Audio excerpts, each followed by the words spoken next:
When we first pulled up to our new home in Oakbridge Hills, a sprawling suburban development on the edge of a quaint American town, my wife Julie and I were overwhelmed by a sense of possibility. We had saved for years to buy a property with a bit more land, a place we could truly call our own. City life had worn us down with its noise and congestion, so we traded our cramped condo for a modest two-story house on a wide-acre lot, complete with an old but sturdy barn in the backyard. The barn was a big selling point for me. A relic of the area's rural past, it stood faded red against the horizon, with tall sliding doors and a pitched roof that had survived countless winters.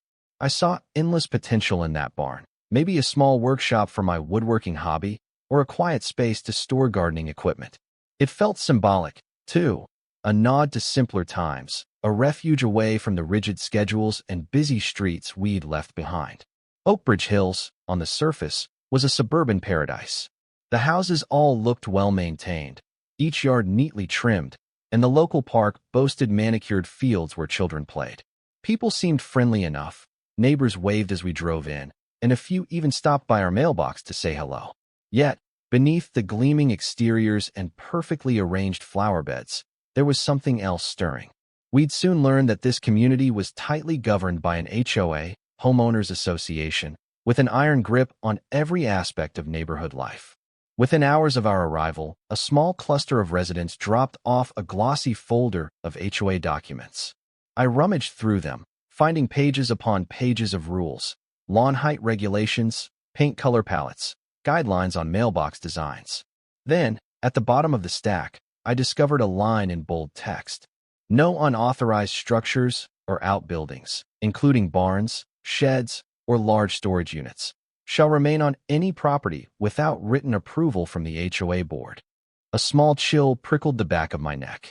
Our barn was well over 100 years old, long before Oakbridge Hills was even a concept.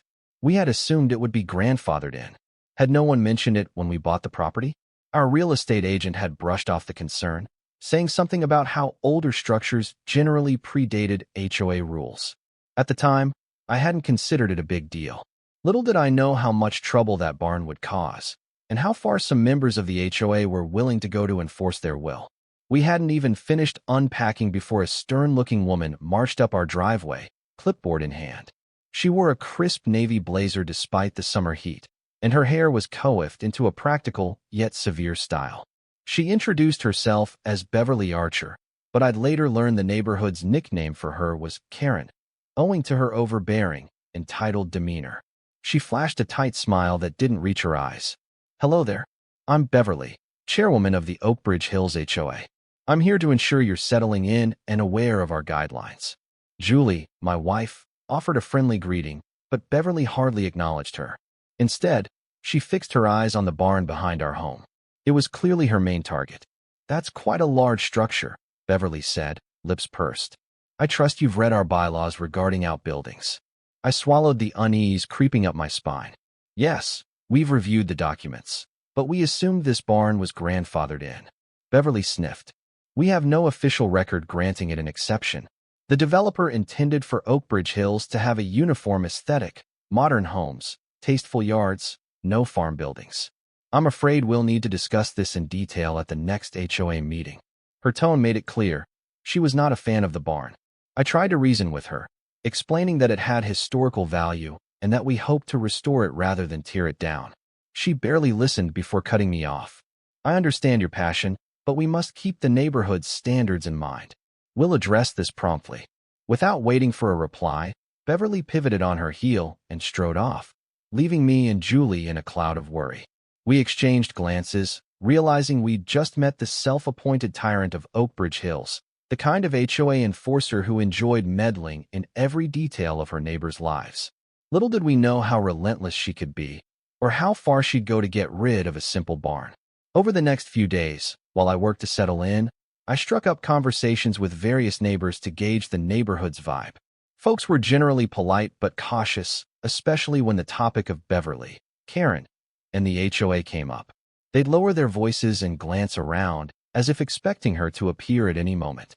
One evening, I met Bill and Sarah Hopkins, a middle-aged couple who lived 2 streets over. We chatted at the local park while my wife took a jog on the nearby trail. Bill confided, Beverly runs the HOA like a private kingdom. If she decides your barn doesn't fit, she'll make your life miserable until you get rid of it. Sarah nodded in agreement. She's fined people for having the wrong shade of window blinds or for planting unsanctioned flowers. Some just pay up to avoid conflict, but Beverly's power has gone unchecked for too long. I swallowed nervously. Surely the rest of the board can overrule her. Bill gave a weary chuckle. She stacked it with her friends and loyalists. Plus, many folks are too afraid to cross her, or they don't have the time or resources to fight every little citation. At that moment, it sank in just how complicated our situation might become. The barn had already caught Beverly's eye, and if she was as extreme as people said, we were in for a battle. I felt a surge of protectiveness for that old structure. It was ours now, a piece of history and a personal dream. I couldn't stand the thought of demolishing it just to appease some arbitrary HOA aesthetic. Yet, Bill and Sarah's warnings weighed heavy. They hinted that those who resisted Beverly faced an onslaught of threats, fines, and intimidation. Still, I told myself, it's just a barn. Surely we can reason this out. Maybe a compromise is possible. I had no idea how naive I sounded. The next HOA meeting was held in the local community center, an austere room with fluorescent lights that hummed faintly overhead. Rows of folding chairs faced a long table where Beverly and 4 other board members sat. A modest crowd of about 30 residents gathered, some fidgeting nervously, others chatting in low tones. Beverly called the meeting to order, flipping through agenda items. After mundane topics like lawn upkeep and the budget for new street lamps, she zeroed in on my barn. She cleared her throat, her voice echoing through the microphone. "We have a pressing issue regarding an unauthorized structure," she announced, eyes scanning the audience until they landed on me. The Johnson family recently purchased a property with a large barn. Such outbuildings are prohibited unless formally approved by the board. We must decide how to proceed. I stood, heart thumping. It felt odd, being put on the spot like a defendant at trial. The barn's been there for decades, possibly a century. We believe it has historical value. We'd be happy to restore it to maintain the neighborhood's look. Or we can screen it with trees. We just don't want to tear it down. It's part of why we bought the house. An older board member named Felicia glanced at Beverly uncertainly. A historical building might be nice. Could the HOA incorporate it as a local feature? Beverly gave Felicia a frosty glare, then turned back to me. We have standards. I'm not opposed to a respectful conversation, but we must remember that Oakbridge Hills was designed with a certain uniformity in mind. This barn stands out starkly. It could affect property values. She let that last phrase hang in the air like a threat. Property values. The ultimate rallying cry in suburban America. Fear of depreciation could silence most dissenters. A low murmur rippled through the audience. I took a breath. I'm prepared to work with any guidelines. Maybe update the exterior so it complements the house. We're not trying to cause problems. We just want to keep it. Beverly pretended to consider my words, then turned to the board. I recommend scheduling an inspection to see if this barn is structurally sound. If it fails code requirements, it must be removed. Let's set a date. Before I could protest, the motion was seconded by Beverly's loyalists and passed unanimously. My stomach nodded. The meeting concluded soon after, with Beverly shooting me a thin-lipped smile that screamed, "I hold the power here." Days turned into weeks, and the dreaded inspection loomed. In the interim, the HOA bombarded me with letters citing obscure rules. They demanded I submit architectural drawings for the barn, historical records, proof of stable foundation. The language was intimidating, each letter hinting at potential fines or liens if I failed to comply. I complied the best I could. I tracked down old property records, discovered partial details of the barn's construction from an early 1900s deed. I even hired a local contractor to assess the barn's structural integrity. The contractor, a gruff but knowledgeable man, insisted, "This barn's old, but it's still sturdy. Might need new roofing in a few places, but it's not a hazard." Despite that positive assessment, I suspected the HOA would look for any pretext to declare it unsafe. Meanwhile, Beverly had begun her usual routine of slow drives past our house, taking photos, presumably compiling evidence. She'd park on the curb, eyes narrowed, scribbling notes on that ever-present clipboard. Then, out of nowhere, came another wave of intimidation. We started receiving anonymous notes in our mailbox. Remove the barn. We don't want it here. The messages grew more hostile, even threatening. One read, burn it or tear it down, your choice. My wife, Julie, was anxious. Are we sure we want to fight this? What if they escalate? She asked one evening as we sorted the mail. I placed a reassuring hand on her shoulder. We're not alone. The barn doesn't violate any real code. This is just Beverly's vendetta. We'll stand our ground. In truth, fear gnawed at me too. The neighborly goodwill we'd hoped for had mutated into hostility. Yet, I refused to let bullies decide how we lived on our own property. Finally, the day came for the formal HOA inspection. A panel of 4 individuals arrived in matching polo shirts embroidered with the Oakbridge Hills logo. At the front, of course, was Beverly, with 2 middle-aged men I'd never met, plus Felicia, the one board member who'd shown a glimmer of openness. They strolled around the barn's perimeter, taking photos and jotting notes. I walked beside them, occasionally pointing out features or referencing the contractor's report that certified its safety. Beverly barely acknowledged my input, while the 2 men nodded occasionally but said little. Felicia seemed sympathetic, examining the old wooden beams with genuine curiosity. After about half an hour, Beverly announced that they'd submit their findings to the HOA board, which would make a decision in the coming weeks. Her eyes flickered with satisfaction. We'll be in touch, she said, stepping away before I could ask any questions. Unease settled over me like a storm cloud. There was no hint of compromise or positivity in her stance. She'd formed a conclusion the day we met, and this inspection was just a formality. The real challenge would be what happened next. A few days after the inspection, life seemed to settle into routine. I went to work, Julie handled errands, and we even hosted a small backyard barbecue, trying to embrace the suburban dream. Then, in the dead of a sweltering July night, disaster struck. I awoke to the acrid smell of smoke. At first, I thought it was a dream, but then I heard a distant crackling outside. My heart thundered as I leapt out of bed, yanked open the window, and saw orange flames dancing against the black sky. The barn was on fire. Julie, I shouted, rushing down the stairs. She bolted awake, and we both sprinted into the backyard. The barn's interior glowed like a furnace, flames licking through gaps in the old wooden siding. My mind whirled. Had we left something flammable inside? A single spark in that aged timber could ignite an inferno. I called 911, my voice trembling. While we waited for the fire department, a few neighbors emerged, eyes wide with shock.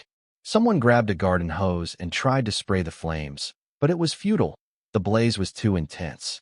Within minutes, sirens filled the night air, and firefighters arrived, quickly unrolling hoses. They fought bravely, dousing the barn with powerful streams of water. Yet, the old wood burned fiercely, as if decades of dryness fueled the flames.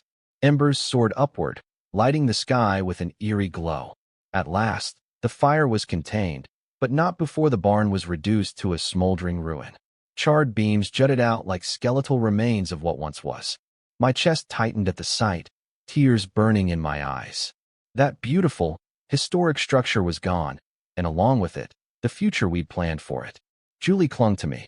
How could this happen? She whispered, her voice thick with sorrow. I could barely speak, my mind racing with anger, confusion, and suspicion. An old barn might be prone to accidents, but something about this felt off, almost too convenient. We had taken every precaution to keep it secure. Could this have been deliberate? The morning after the fire, investigators combed through the rubble. Charcoal and ash crunched underfoot as a forensics team looked for clues about the blaze's origin. The local fire chief approached us, his expression grave. We're treating this as a suspicious fire, he explained. No obvious electrical fault or natural cause. There's some evidence of an accelerant near the north side. My heart pounded. Accelerant? That meant someone likely set the fire on purpose. Julie's eyes brimmed with tears. Who would do this? She asked, voice trembling. The chief shook his head. We'll look into it. Sometimes petty vandals or teenagers are behind these things, but we can't rule anything out yet. Deep down, a part of me suspected the HOA, or at least someone from it, had played a role. The threatening notes we'd received, the intense push from Beverly to remove the barn, the timing right after the so-called inspection. It was all too convenient. Yet, I had no hard proof to accuse anyone. Beverly made an appearance later that day. She arrived with a sympathetic smile that struck me as hollow. "I'm so sorry this happened," she said in a tone that lacked genuine warmth. How tragic to lose that old structure. My anger simmered dangerously. Did she expect me to believe she was upset? This was exactly what she wanted, wasn't it? With the barn gone, there was no longer a debate. I forced myself to remain civil. "The fire chief thinks it was arson. We intend to find out who did it." Beverly's eyes flickered with something. Nervousness, perhaps. "Well, I'm sure the authorities will handle it. If there's anything I can do to help." I said nothing, letting the silence speak for itself. Julie hovered beside me, scowling. At length, Beverly retreated. Once she was gone, I exhaled a shaky breath. This wasn't over. We would uncover the truth, no matter how deeply it was buried. Over the following weeks, we worked closely with the fire department's investigative team. Though resources in our small town were limited, the chief and his lead investigator were diligent. They collected samples of charred wood and tested them for accelerants, eventually confirming the presence of a commercial solvent typically used to start large fires quickly. We interviewed neighbors, hoping someone had seen or heard something that night. A handful mentioned a suspicious figure lurking on our street a few hours before the blaze, but no one got a good look.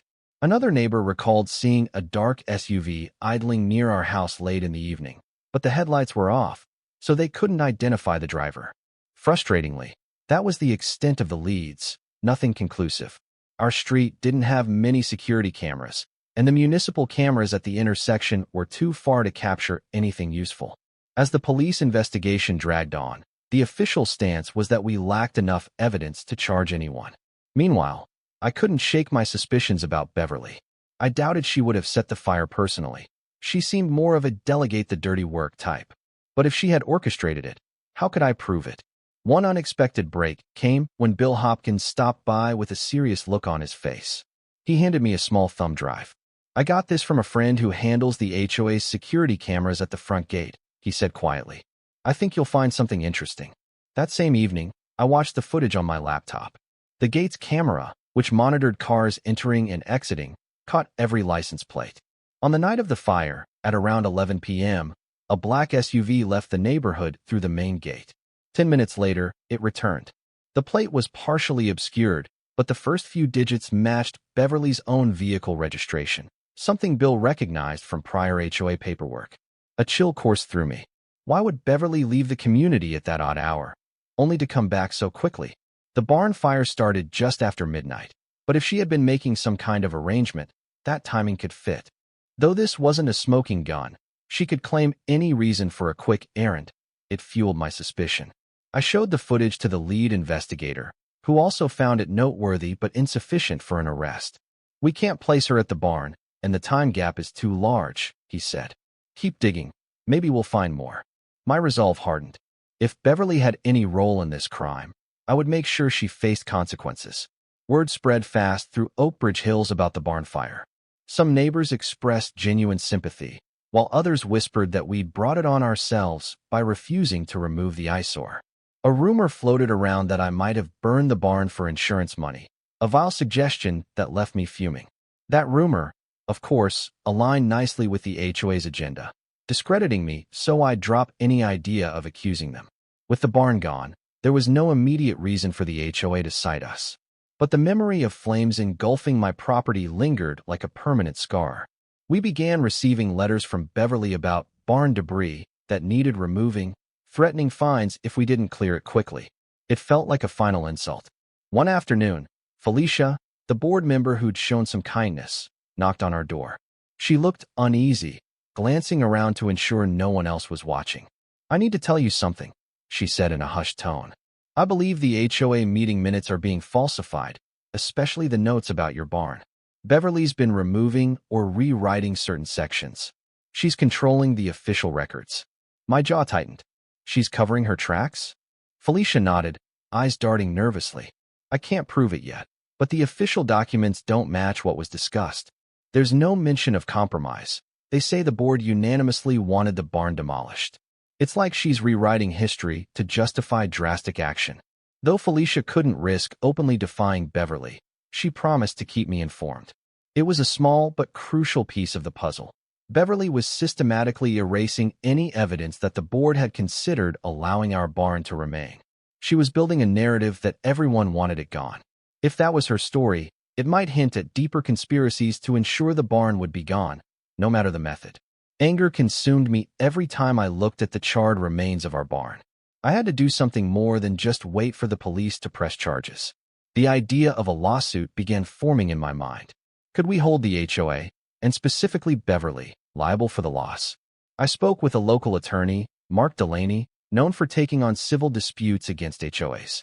He heard our situation with concern. Arson is a criminal offense, he said. But if we can connect the HOA or its representatives to this action, you could file a civil suit seeking damages. However, we'll need solid proof linking them to the fire. I explained the suspicious notes, the forced inspection, the partial gate camera footage, and Felicia's revelation about falsified meeting minutes. Mark looked intrigued. This might be enough circumstantial evidence to move forward, or at least open a discovery process that could force the HOA to produce internal documents, emails, and statements that might show involvement or collusion.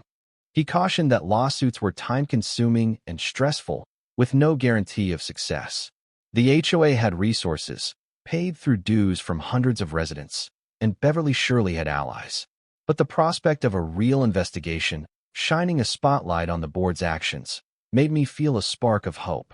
If they'd truly orchestrated the barn's destruction, we'd push them to the brink. Julie, initially reluctant, recognized how important this was. They destroyed our property, she said, her eyes flashing with determination. I won't be bullied out of our home. Let's do it. That same week, I filed the initial complaint. We named the Oakbridge Hills HOA as a defendant, alleging they'd harassed us regarding the barn, potentially conspired to remove it by arson, and inflicted emotional distress. Mark recommended we also name Beverly specifically, given her central role. It was a bold move, accusing an HOA leader of criminal acts in civil court. But we needed to take a stand. If Beverly was enraged before, the lawsuit turned her fury nuclear. We received a cease and desist letter from the HOA's law firm, calling our allegations baseless and defamatory. They threatened to countersue for slander if we didn't withdraw. Mark calmly advised us to stand firm. Soon after, the HOA escalated its harassment. We started getting letters citing us for minuscule violations, a dandelion in the front yard, a slightly off-white mailbox that wasn't up to standard, some trash bins not pulled in by 5 p.m. Each infraction carried a fine. It was clearly retaliation, a tactic to make our lives miserable, so we'd back off the lawsuit.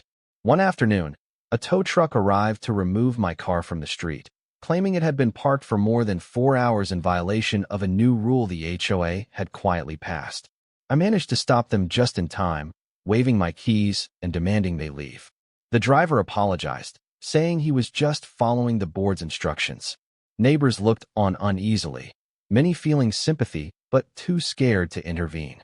They knew crossing Beverly could cost them fines and headaches, too. The daily stress took a toll on me and Julie. Yet, with the help of Mark, we pressed forward, unwavering. Because of our lawsuit, we were entitled to discovery, meaning the HOA had to produce relevant documents.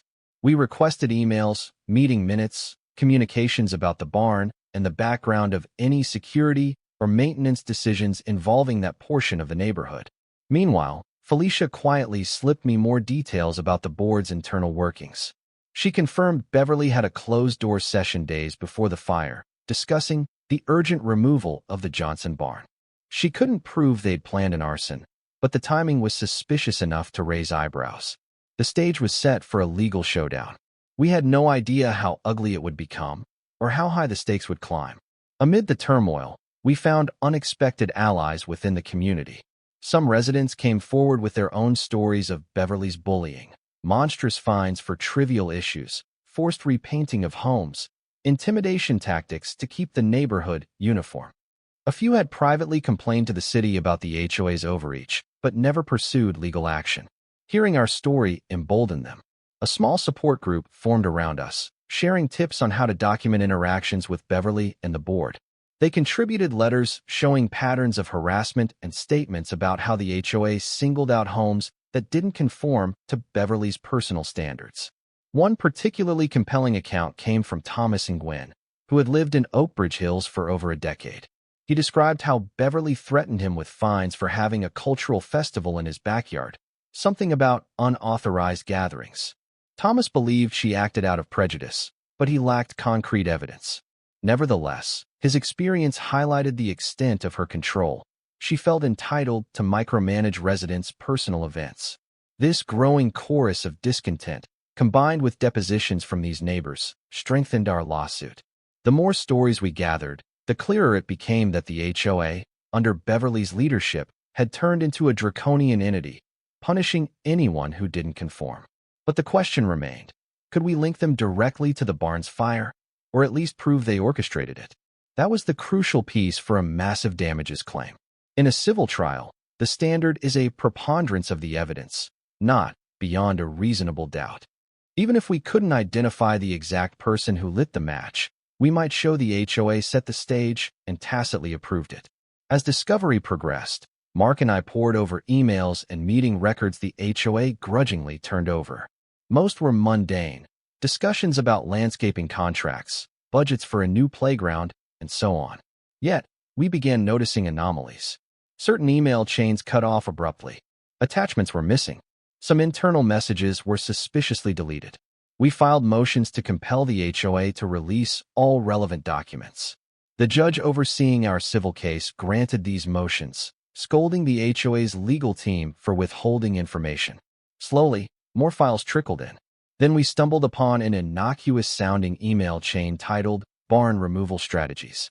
It contained back-and-forth messages between Beverly and two board members, discussing various ways to force us to tear down the barn or get it condemned. They considered hiring a structural engineer to declare it hazardous, or reporting it to city code enforcement. But one line from Beverly stood out. We need to resolve this permanently. We can't allow them any chance to keep that eyesore. All options are on the table. All options are on the table. 5 words that made my blood run cold.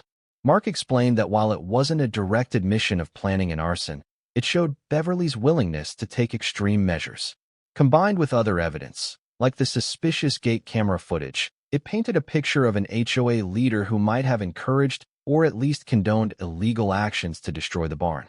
We shared this finding with the police investigator, who reopened lines of inquiry. The puzzle pieces were falling into place, but we still needed more. One late afternoon, as I was cleaning up the barn's debris, a middle-aged man approached. I recognized him vaguely as a contractor who sometimes worked for the HOA. He glanced around nervously, hands jammed in his pockets. "Hey, I'm Gabe," he said, voice low. "I heard you're investigating the barn fire. I might have something to tell you." I set aside the rake. "I'm listening." He exhaled, looking haunted. "I do side jobs for Beverly. A few days before the fire, she asked me if I knew anyone who could take care of a demolition project quietly. I thought she meant physically tearing down a building. She hinted money wasn't an issue, but said it had to happen after dark and off the record. I told her no. Didn't want to risk losing my license.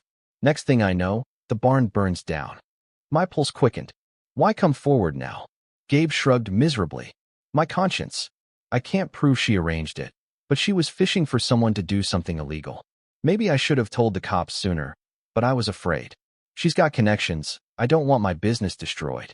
He offered a brief statement in writing, describing the conversation. While not definitive proof, it was a damning admission that Beverly was actively seeking underhanded methods to eliminate the barn. If we introduced Gabe's testimony in court, the jury would see Beverly's intent. Mark was thrilled when I relayed Gabe's account. This might be the break we need, he said. We'll subpoena him for a deposition. If he stands by his statement, we can present it at trial. Still, the tension in Oakbridge Hills soared. Word leaked that someone had come forward implicating the HOA in the barn's destruction. Beverly's allies closed ranks, claiming we were fabricating stories. But momentum was on our side. We were done being victims. After months of legal maneuvers, depositions, and attempts at mediation that went nowhere, our civil case finally proceeded to trial. The local courthouse was packed on the first day, with curious residents and media reporters crowding the gallery. It felt surreal. Me, a regular homeowner, squaring off against the entire HOA in a high-stakes lawsuit. Our attorney, Mark, delivered an opening statement outlining our core argument that the HOA, led by Beverly, carried out a campaign of harassment to remove our barn, culminating in the suspicious fire that destroyed it. While we couldn't produce direct evidence of who lit the match, the chain of events and words from Beverly showed enough to hold them civilly liable for property damage and emotional distress. The HOA's defense portrayed me as a troublemaker who insisted on keeping a decrepit barn that endangered the neighborhood. They implied the fire was either an accident or set by an unknown vandal, and accused us of blaming the HOA out of spite. Beverly's lawyer painted her as a dedicated volunteer working for the community's best interests, now unfairly maligned. The highlight of the trial was the witness testimonies. Felicia confirmed that Beverly manipulated meeting minutes to reflect unanimous opposition to the barn. Gabe testified tearfully about Beverly's request for a secret demolition job. Neighbors recounted Beverly's repeated threats. Each piece, taken alone, might not guarantee a verdict, but together, they formed a compelling narrative. One pivotal moment came when the judge allowed the gate camera footage to be played, showing Beverly's black SUV leaving the community and returning shortly before the fire. Though the timeline wasn't perfectly aligned, it cast further suspicion on her. Beverly took the stand, denying everything with cold composure. She claimed her SUV trip was to pick up a family member from a friend's house, offering no proof. The jury watched her intently, gauging her demeanor.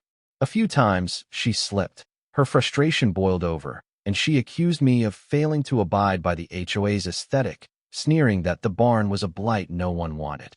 Mark seized on that, hammering home her personal animus.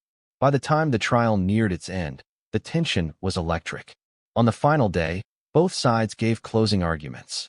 Mark emphasized the overwhelming circumstantial evidence, calling the barn fire an inevitable outcome of an HOA run by a leader who believed she was above the law. The defense insisted we had no direct proof of arson or that the HOA was responsible. The jury deliberated for a tense 2 days.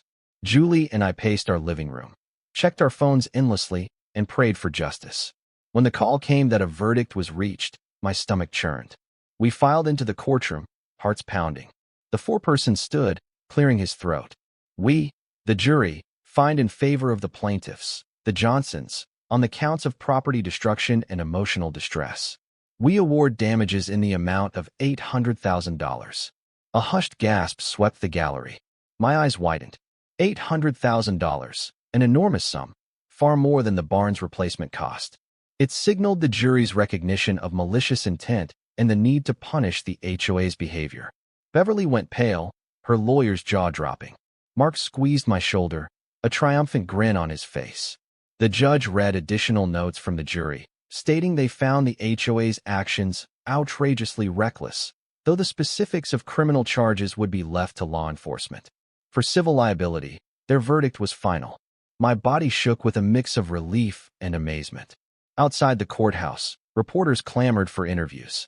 We gave a brief statement, expressing gratitude to the jury and reiterating that no homeowner should face arson or intimidation for simply wanting to maintain a historical structure. Beverly and the HOA board members stormed off, refusing comment. Word of the $800,000 judgment spread through Oakbridge Hills like wildfire. Residents were stunned. Some were outraged at Beverly for dragging the association into a losing battle. Others were furious at the possibility their HOA dues might be used to pay this massive sum. Within weeks, the board faced an existential crisis. They simply didn't have enough in their reserve fund or insurance coverage to cover an $800,000 payout, plus legal fees. The HOA filed for bankruptcy, sending shockwaves through the neighborhood. Meanwhile, the judge placed a lien on the HOA's assets to ensure we'd be paid. Home prices wobbled as potential buyers hesitated to move into a community with such legal troubles. Many residents blamed Beverly for the fiasco, demanding her resignation. Then, to complicate matters, the district attorney's office, spurred by new evidence from the trial, launched a criminal investigation into Beverly and certain board members for conspiracy and potential arson charges. The exact nature of the charges would hinge on further investigation. But it was clear Beverly's troubles were far from over. A few months later, the bombshell dropped. Beverly was arrested. The DA's office had uncovered email communications between her and an unidentified individual suggesting she'd paid that person to eliminate the barn. While the exact details remained sealed, the existence of these incriminating messages led to an indictment for conspiracy to commit arson. We watched the local news in disbelief as they showed Beverly's perp walk. She wore a grim expression, still in her prim blazer, hands cuffed behind her back. For a woman who once lorded over our community with near absolute power, it was a startling downfall. Shortly thereafter, the court ordered Beverly's house, her prized, meticulously curated property, be seized as potential restitution in the criminal case. She'd also lost her position as HOA chair, obviously. The association was in disarray, teetering on dissolution under the weight of legal fees and the enormous judgment. While many neighbors expressed relief, some worried about the future of Oakbridge Hills. Would the community rebuild? Or would it fracture without the structure of an HOA? For Julie and me, the experience had been harrowing, but at least justice prevailed. That old barn might be gone, but the principle we fought for remained. No one should get away with terrorizing neighbors for petty aesthetic control. With the HOA bankrupt and Beverly facing prison time, Oakbridge Hills underwent a radical transformation. Residents voted to dissolve the old HOA entity, forming a new, smaller community committee that focused on real needs, like maintaining common areas, without intruding on personal property to such an extreme.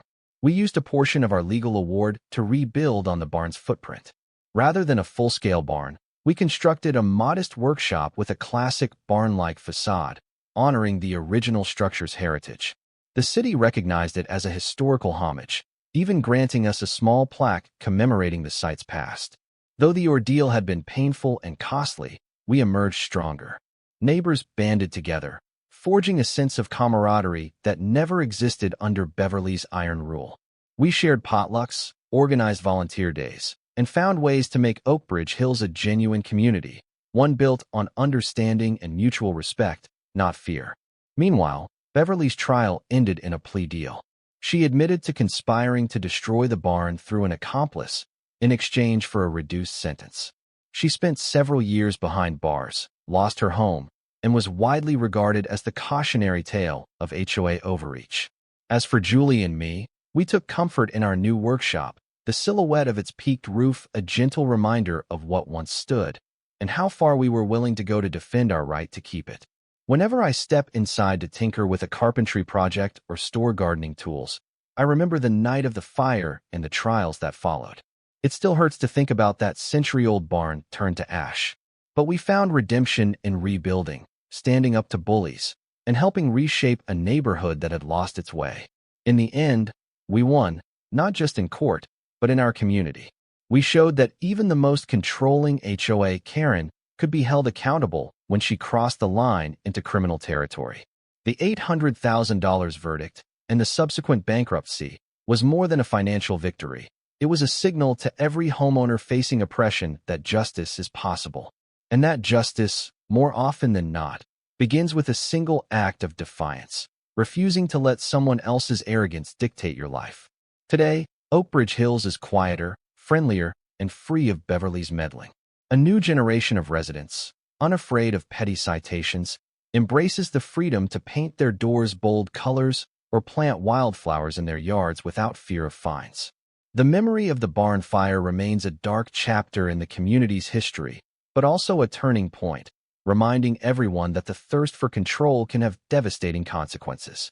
For our part, the final settlement checks arrived after the HOA's bankruptcy proceedings concluded.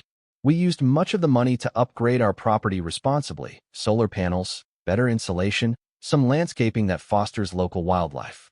We donated a portion to the fire department, whose brave efforts that night had at least contained the blaze. They were the real heroes, risking their lives for a structure we cherished. On sunny days, Julie and I walk our land, taking pride in the new workshop that stands where the barn once did. Sometimes I run my hand along the reclaimed wood we used, a small token salvaged from the barn's remains, incorporated into a supportive beam. It's a testament to resilience, a reminder that no matter how fierce the flames, or how overbearing the HOA, hope can emerge from the ashes. And as for Beverly, the once unstoppable Karen of Oakbridge Hills, she left behind a cautionary legacy, paying the ultimate price for believing she was untouchable. If her story teaches anything, it's this: no one is above the law, and there's nothing quite as powerful as a determined homeowner fighting for what's right. In the end, we discovered that we weren't just defending a barn. We were defending the very idea that a home should be a refuge, safe from the ambitions of those who think they rule by fear.